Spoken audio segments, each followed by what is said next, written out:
Chapter 14. Jesus goes far away from home.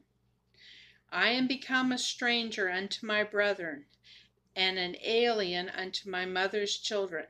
Psalm 69:8. Uncle Joseph, it is so good to see you. When did you get home from your latest trip to Glastonbury? Jesus asked. Oh, I've been home in Arimathea for 2 weeks now, but I'm planning on going back within the month, and I was wondering if you would like to come back with me and go to the school in Glastonbury.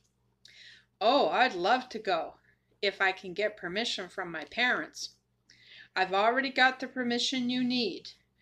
Then when do we sail? In 3 weeks. I'll be ready. Oh, I can't believe we agreed to let Jesus go with Uncle Joseph. What were we thinking? Wailed Mary. There now. Everything will be all right. Uncle Joseph has made hundreds of those trips with no problems, and you know as well as I do that Jesus was not happy learning to become a carpenter. He needed a change, too, soothed Joseph. But when will we see him again? I don't know. He may like it so well he may want to stay in Glastonbury. Oh, he can't do that. He's got to come back here, wailed Mary. Of course, Mary, he'll come back. The years passed, and still Jesus did not return. Then just before Jesus is to turn 20 near years of age, Uncle Joseph pays Mary and Joseph a visit. Hello, Mary. Hello, Joseph. Oh, Uncle Joseph, did you see Jesus on your last visit? Is he all right? Mary asked frantically. Yes, Mary, Jesus is just fine. In fact, I have a message for you from him. A message from him? Oh, how wonderful. He has asked me to ask Joseph to return with me to Glastonbury, as there is a carpentry job he would like Joseph to help him with. What sort of job? Asked Joseph. It's a surprise. Does that mean Jesus is going to stay in Glastonbury? Asked Mary. No, when the job is done, he will return to Palestine.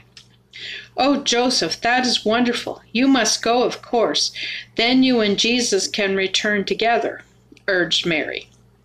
Well, it seems my decision has been made for me, laughed Joseph. Yes, it sure does, laughed Uncle Joseph in unison. So Joseph and Uncle Joseph made the trip to Glastonbury, and Jesus greeted them both with open arms. It's so good to see you, Father, greeted Jesus warmly. You too, son, echoed Joseph. Now what is this job you want help with?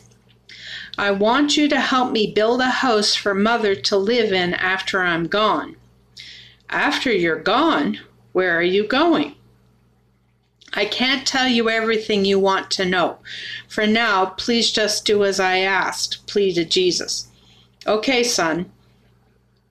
For months, Joseph and Jesus worked side by side, building the best little house in which they both knew Mary would be very pleased to live.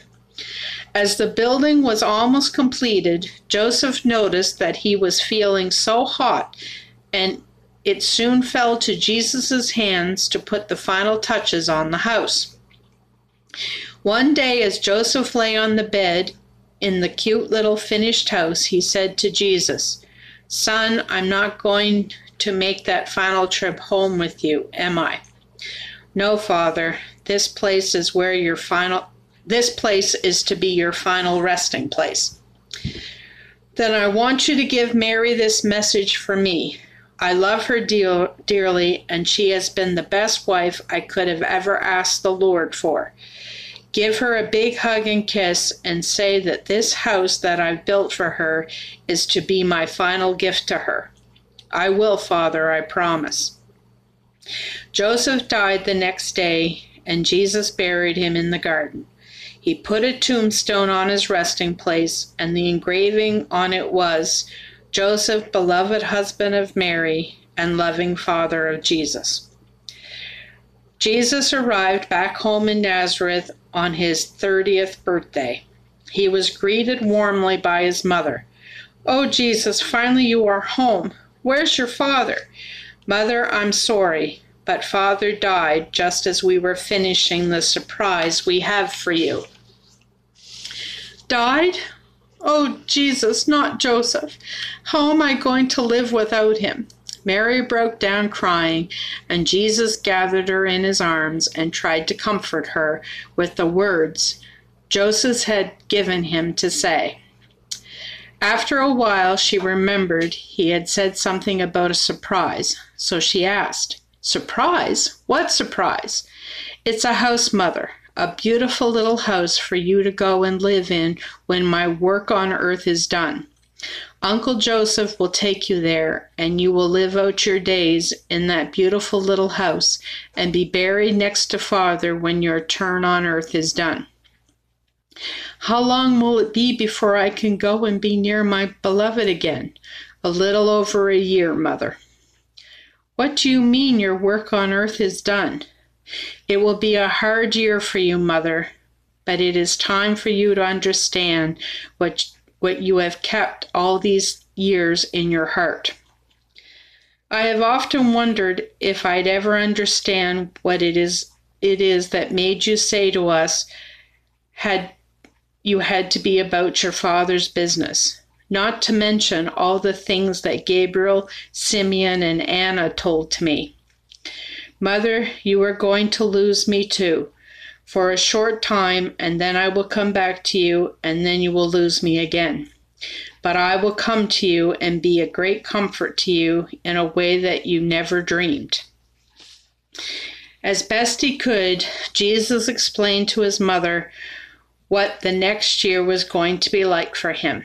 He left nothing out, and she tried to protest, but as he explained that it was the only way he could save her from her sin, she began to understand and said she would do her best not to hinder him.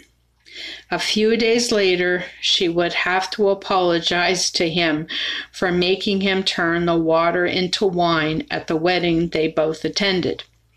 After that blunder, she left him alone to do what he needed to do to finish the work he had come to earth to do.